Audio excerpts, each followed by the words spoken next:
Hi అండి అందరికీ welcome to creative అశుమం. ఈరోజైతే నేను మెంతికూర పప్పు చేయబోతున్నానండి. ప్రాసెస్ వచ్చేసి ముందుగా మనం పప్పునైతే కొద్దిసేపు అయితే నానబెట్టుకోవాలండి. తర్వాత ఒక గిన్నె పెట్టి అందులో ఈ పప్పు వేసి దానికి సరిపడినంత నీళ్లు వేసుకొని మనం చక్కగా ఉడకబెట్టుకోవాలండి. అది ఒక హాఫ్ వరకు బాయిల్డ్ అయితే అయిపోతుందండి. ఈ మెంతికూర పప్పు కోసం అయితే నేను పెసరపప్పు అయితే తీసుకుంటున్నానండి. దానికోసం మెంతి కట్ చేసి పెట్టుకున్నాను. దానికి సరిపడా నేను పచ్చిమిర్చి కూడా కట్ చేసి పెట్టుకున్నాను. ఎల్లిపాయలు కూడా తీసి కొద్దిగా అలా కచ్చాపచ్చాగా దంచి పక్కకు పెట్టుకున్నానండి. చూడండి, ఇవన్నీ రెడీగా ఉన్నాయండి. ఈ మెంతి కూరను మనం 1-2 సార్లు కడుక్కున్న తర్వాత మళ్ళీ వాటర్లో పోసి పెట్టుకోవాలండి. నేను పెసరపప్పును అయితే ఫ్రై చేసుకుంటున్నానండి. కొద్దిగా దోరగా వేయించే వరకు ఉంచుకోవాలండి. బాగుంటుంది ఇలా పప్పు వేయించుకొని కనుక మనం పప్పు వేసుకుంటే పెసరపప్పు వేయించుకొని ఏ కర్రీ చేసుకున్నా చాలా టేస్టీగా ఉంటుందండి. పప్పు అయితే మంచిగా ఫ్రై అవ్వాలండి. పప్పు ఫ్రై అయ్యే వరకు నేనైతే ఇది ఇలా ఉంచానండి. పప్పు ఫ్రై అయిన తర్వాత మనం వాటర్లో పెట్టి నానబెట్టుకొని తర్వాత బాయిల్డ్ చేసుకోవాలండి. ఇది హాఫ్ బాయిల్డ్ వరకు అవ్వాలండి. చూడండి, ఇది ఇంక కొద్దిగా అవ్వాలండి, బాయిల్డ్ అయితే అవ్వాలి.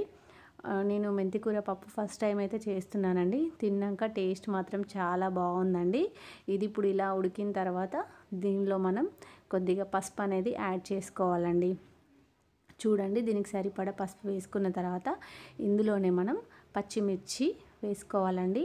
తర్వాత మనం నీట్గా కడిగి పెట్టుకున్న మెంతి ఆకు కూడా ఇందులోనే వేసుకొని బాగా కలుపుకోవాలండి.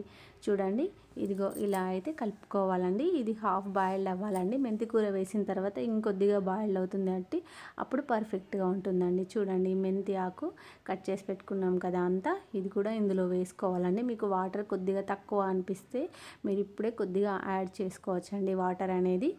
చూడండి, పచ్చిమిర్చి, పసుపు, మెంతి ఆకు ఇదంతా వేసి కలుపుకోవాలండి.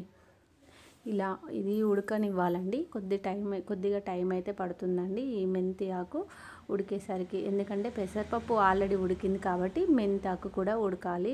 నేను ఆల్రెడీ ఇందులో సాల్ట్ అనేది వేసుకున్నానండి. కొద్దిగా అది స్కిప్ అయింది. ఇప్పుడే మనం సాల్ట్ కూడా వేసుకోవచ్చండి. చూడండి, ఇలా బాయిల్డ్ అవ్వాలండి. మొత్తం ఇలా మంచిగా ఉడకాలండి. టేస్ట్ అయితే చాలా బాగుందండి మెంతికూర పప్పు. మీరు కూడా ఇలా ఒకసారి ట్రై చేయండి. చాలామంది కందిపప్పుతో చేసుకుంటారండి, బట్ నేనైతే ఈరోజు పెసరపప్పు వేసి చేశానండి. టేస్ట్ అయితే చాలా బాగుందండి. చూడండి, ఇది ఇలా మంచిగా ఫ్రై అయ్యే వరకు మంచిగా ఉడకాలండి. తర్వాత ఒక గిన్నె పెట్టుకొని అందులో మనం ఆయిల్ అయితే వేసుకోవాలండి. ఆయిల్ వేసుకున్నాక పోపు పెట్టుకుంటే సరిపోతుందండి. దీనికి ఆయిల్ వేడిన తర్వాత ఆవాలు, జీలకర్ర, ఎల్లిపాయలు ఇవన్నీ వేసుకోవాలండి. ఉంటే కరివేపాకు కూడా వేసుకోవచ్చు, మీ ఇష్టం. నేనైతే వేయలేదండి. ఇది మంచిగా ఫ్రై అయిన తర్వాత ఇందులో పసుపు వేసుకోవాలండి. పోపు ఫ్రై అయిన తర్వాత పసుపు వేసుకున్న తర్వాత మనం ఆల్రెడీ అంతా మెంతి ఆకు పప్పు అయితే ఉడకబెట్టుకున్నాం కదా అండి, ఈ పోపు అనేది అందులో వేసుకోవచ్చండి. కథం రెడీ అయిపోయింది మెంతికూర పప్పు. టేస్ట్ అయితే చాలా అంటే చాలా బాగుందండి. ఇలా పోపు అయితే వేగిన తర్వాత ఈ మనం మొత్తం ఉడకబెట్టుకున్న పప్పుని అందులో వేసుకోవాలండి. చూడండి, ఇంతే అండి, చాలా ఈజీగా వేసుకోవచ్చు మెంతికూర పప్పు. మీకు నచ్చితే లైక్, షేర్, సబ్స్క్రైబ్.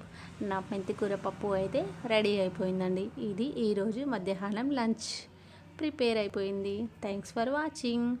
ప్లీజ్ అండి, నా ఛానల్ని నచ్చితే కనుక లైక్ చేయండి, షేర్ చేయండి, సబ్స్క్రైబ్ చేసుకోండి. నా మెంతికూర పప్పు.